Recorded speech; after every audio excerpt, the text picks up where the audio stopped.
Welcome po sa ating channel, Beck and Tonic. Ito po, bagong video na naman tayo. Itutuloy lang po natin yung usapan natin noong nakaraan. Ito pa rin yung topic natin, mga boss. Meron tayong diode na ginamit para dun sa charging lang siya sa umaga hanggang hapon. Ito. Yan, recap lang po tayo. 4 na solar panel. Tapos, yun nga po sa negative. Yan, panoorin nyo na lang po yung naunang video natin dito. Kasi hindi nyo masusundan tong video na to kung hindi nyo po panoorin yung nauna. Ito, negative po tayo mga boss. Yun, negative. Itong diode po na to, malaking tulong ito sa nakakarami. Kasi ang mangyayari po dito mga boss, isang diode o di kaya dalawang diode, malaking tulong to sa solar system nyo. Bakit? Ang tanong kung bakit, ito po yun. Ayun po yung baterya natin mga bossing. Baterya natin 32650. Papaliwanag ko muna. Meron tayong 32 pieces na battery. Ginagamit lang natin yan sa gabi. Yan. Sa umaga po, charging lang siya hanggang hapon. Yan. Kasi siya na kung inuulit ko yung yung explanation natin. Kasi alam ko naman yung iba hindi nila mapapanood po kasi yung part 1, part 2, part 3. So iba po yung napipid sa kanila. Yan. Pero kung napanood nyo na, pasensya na, inulit ko na naman. Yan. Pinapaliwanag ko lang po kasi dito yung sistema para sa mga bagong nakapanood ng part na to. Yan. Yan po, charging lang po yan sa umaga hanggang hapon. Paano po ba nangyayari yun?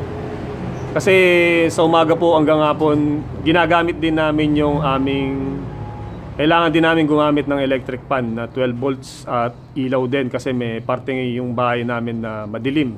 Yan, madilim. Kaya gumagamit kami ng ilaw. Sa banyo, para hindi ka na lang gumamit ng kuryente galing kay provider, kuryente provider. Si solar na yung magpupukol ng kuryente doon sa banyo namin. Yan, direct po. Ito po yung direct na sinasabi ko mga boss. Ito yung solar panel natin, dalawa yan. Itong isang linya, dalawa yung nakatap dyan. Tapos dito dalawa na naman yung nakatap na solar panel. Bali meron tayong 4 na solar panel. Ngayon po itong isang linya, pinutol ko yung isa papunta dun sa ating system para dito sa demo natin. Yan, ito na yung dalawang linya natin mga boss.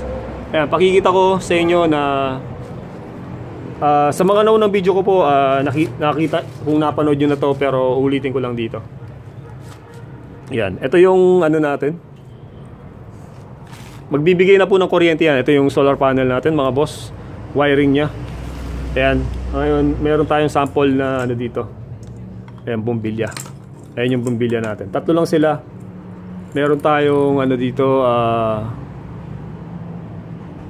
9 watts. Tapos meron tayong 7 watts. At meron, sinample ko talaga na iba-iba yung watts. Ito maliit, 3 watts. Yung mga ganito pong klase, mura lang mabibili sa Shopee at Lazada. 35 pesos to 60 pesos. Yung medyo mahal po, ganito. Umabot ng 100 to.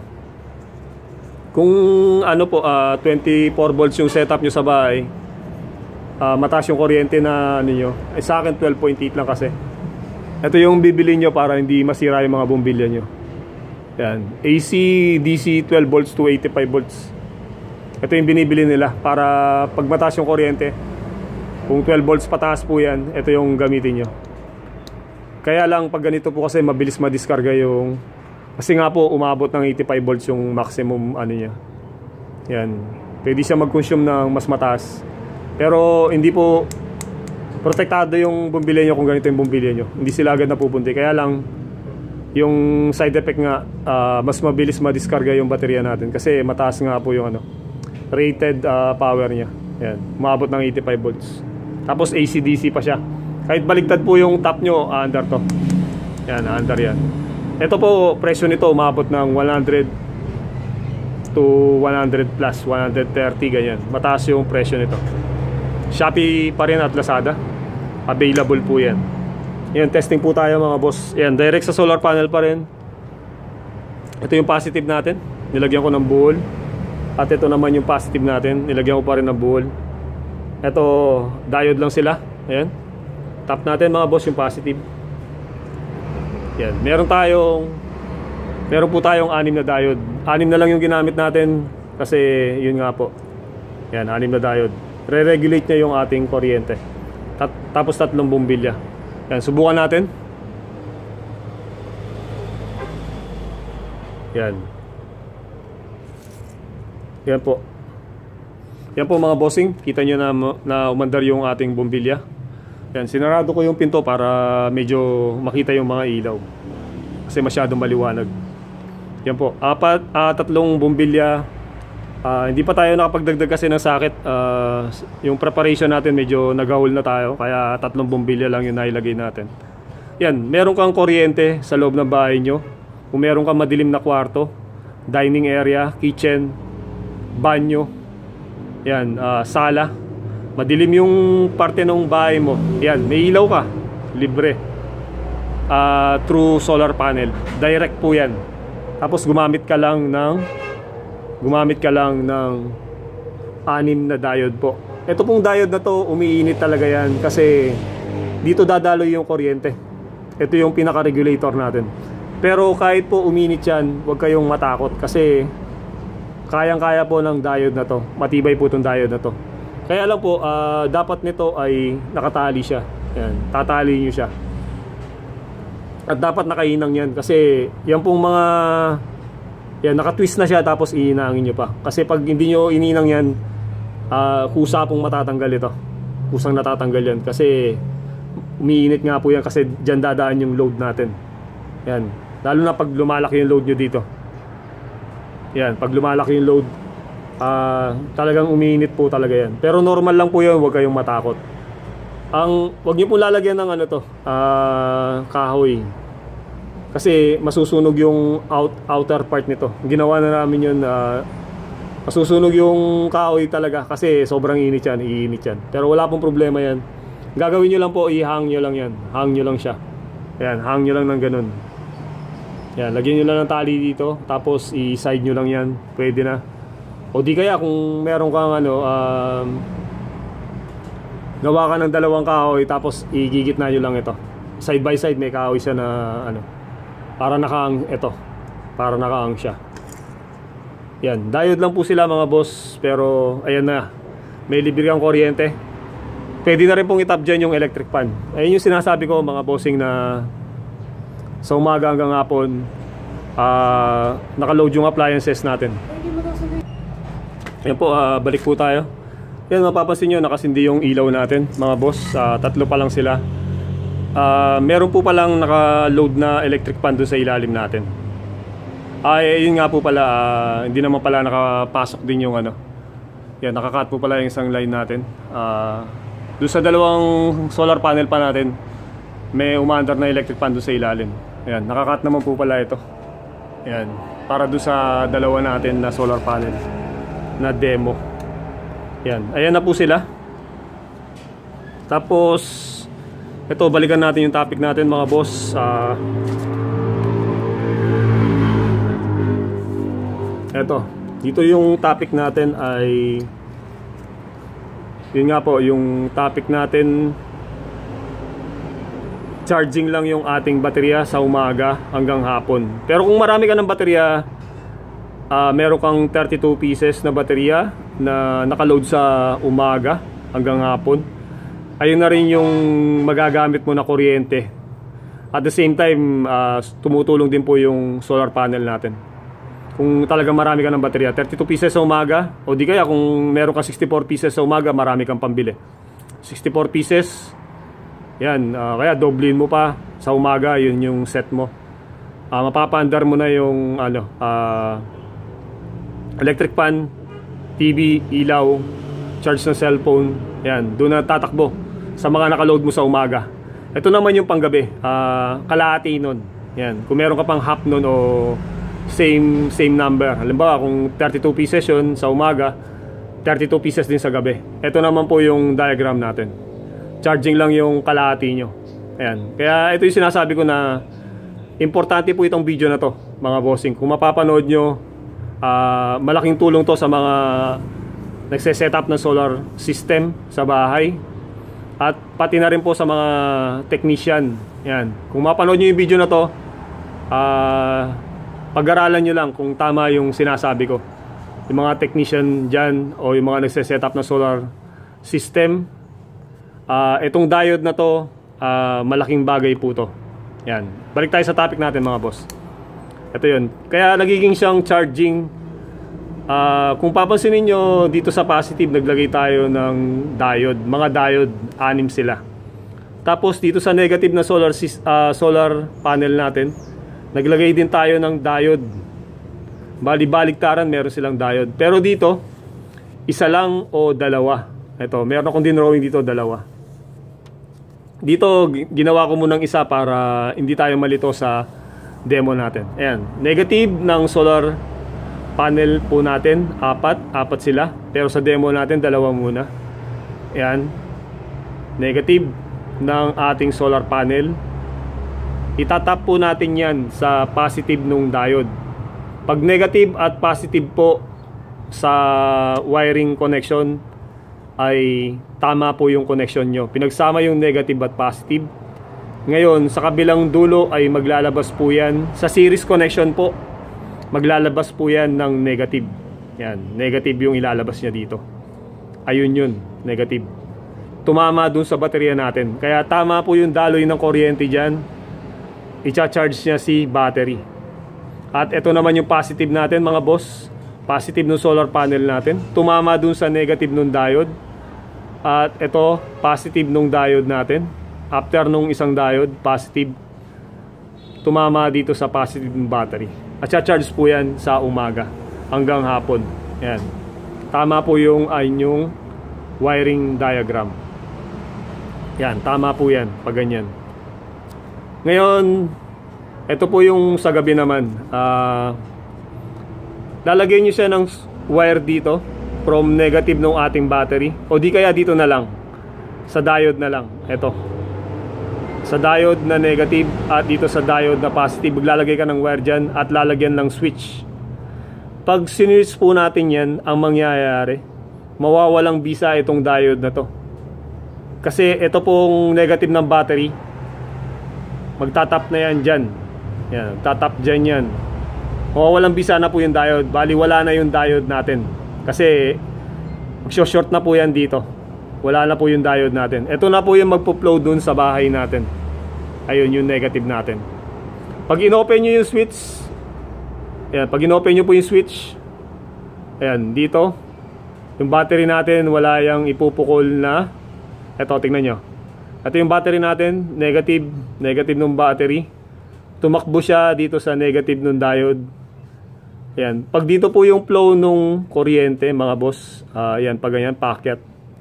From battery po, paakyat. Kung papasinin nyo yung connection natin, negative to negative, mali po yung connection niya. Ayan. Mali yung connection niya, kaya hindi maglalabas ng positive dito yan. Kasi nga po, negative itong ano natin. Ayan, pinagsama yung dalawang negative. Hindi po maglalabas dito yan ng kuryente, itong battery natin, kasi baligtad. Baligtad siya. Ayan, baligtad siya. Ayan, pakikita ko sa inyo, i-demo natin dito. Ito, i-actual po natin yung sinasabi ko. Meron tayong baterya dito, 4. Yan, 4 na baterya. Yan, de-demo natin mga boss. Yan, tatanggalin natin yung ilaw natin. Bali yung ilaw yung gagamitin natin, para lalo po nating maintindihan. Sasampulan natin. Ito, meron tayong baterya dito na ni-ready. Meron na akong baterya dito na ni-ready. Meron din tayong tester dito.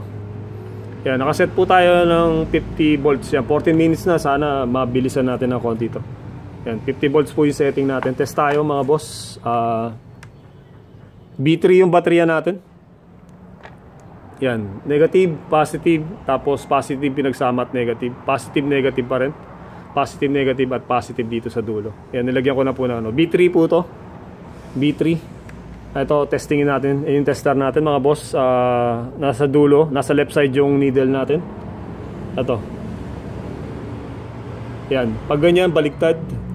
Baliktad yung test rod natin. Yan, pasensya na, baliktad. Ito yung positive natin, red. Ayan yung negative. Hindi ko napansin, pasensya na mga boss. Ayan po. Gumalaw yung needle natin, pumunta po ng kanan. Ayan, gumalaw siya. Ayan, naglalabas po siya ng 12 volts. Ayan, 12 volts siya. Ayan, pumalo po siya ng 12 volts dito. Ayan, bumabalik po yan dyan. Pagbaliktad po yan mga boss, ito. Tingnan nyo yung epekto sa tester natin. Ayan yung tester natin. Pagbaliktad dyan, aatras yung needle nyo. Ayan. Ayan, pumapalo po siya ng pakaliwa. Ayan, umatras yung needle natin. Ayan, ilagay na natin yung diode mga boss. Ito. Dalawa na po yung gagamitin natin. Kasi yung setup ko po talaga, dalawa to. Sinample ko lang dito para mas matibay. Ayan, dalawa po sila. Ito yung negative natin. Yan, flow ng current, itatap natin itong positive ng diode. Ito po yung positive ng diode natin. Itatap natin ito sa negative ng ating ito, negative. Ito muna. Dito muna pala tayo, sa baterya muna tayo. Pakikita ko muna sa baterya bago yung sa solar panel. Ito muna yung i-demo natin. Negative ng battery, itatap natin yung negative ng diode kasi yung natin, schematic diagram natin. Negative to negative ng diode. Tingnan natin yung mangyayari. Ito yung negative ng battery, negative ng diode at negative ng battery. Ito yung negative ng diode natin at negative ng battery. Pagsasamahin natin dito. Yan, demo po natin. Ito yung negative. Ayan, negative po yan mga boss. Ayan, kikita nyo dyan, negative. At itinap ko rin siya sa negative ng ating diode. Ito yung positive, may guwit. Ngayon, ito yung pansample natin, mga ilaw. Ito yung positive ng ilaw natin. Ito po. Titingnan na natin. Positive muna, tap muna natin yung positive ng ilaw dito. Yan, positive ng ilaw. Yan. Yan, tingnan nyo lang. Pag tinap ko dito sa battery muna, hindi pa dumaan ng diode. Yan, umilaw sila. 4 na baterya. Yan, wala pa pong BMS yan. Wag yung pag ilalagay sa solar panel po yan, dapat may BMS. Wag po kayong gagawa ng ganito, walang BMS, masisira yung baterya nyo mga boss. Dapat may BMS yan, para may protection yung mga battery nyo. Ito, dito tayo magtatap. Dito, mapapansin nyo, umilaw yung ilaw natin. Kasi direct pa tayo ng battery. Yun. Ayan yan. Ito po yun. Bali, dito lang ako nagtap, battery to battery pa. Ayan, tap ako dyan, battery to battery pa. Tapos, dito tayo sa diode. Ito yung sinasabi ko. Ayan, tingnan nyo. Ayan, tatap natin. Ayan, tinwist ko na. Tinwist ko na po siya, pero hindi po umilaw yung ating mga ilaw. Ayan, hindi po siya umilaw. Ayan, makikita nyo, hindi siya umilaw. Ito yun. Dito ako nagtap. Hindi pa po nakalagay yung solar panel natin dito. Yan, yan po sa umaga hanggang hapon. Bali, ayan po yung tap natin. Yung system natin, ganyan siya sa battery. Ayan, negative to negative. Negative ng battery pinagsama doon sa negative ng diode. At dito po ako nagtap ng load natin. Yan, tinap ko siya. Kaya wala siyang nilalabas na kuryente yung battery natin. Pero kung dito niya itatap yan, iilaw siya. Ayan. Ayan po. Kaya ito pong diode na to, malaking tulong mga boss. One direction yung kuryente sa umaga hanggang hapon. Charging lang siya. Ayan. Dito, tingnan nyo. Wala siyang ibibigay. Dito meron, umiilaw siya. Ayan. Diode lang po yan mga boss, pero malaking tulong na. Paano mangyayari yung sa gabi?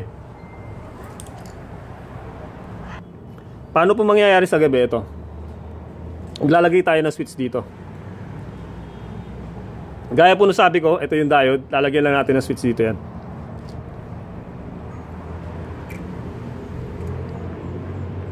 Ayan, may switch po tayo. Tapos, dito po nakatap yung natin, isang linya. Yan, hindi siya umilaw. Yan, hindi siya umilaw, mga boss. Yan, pero dapat ito, yan, pero tama po dito rin, pwede naman.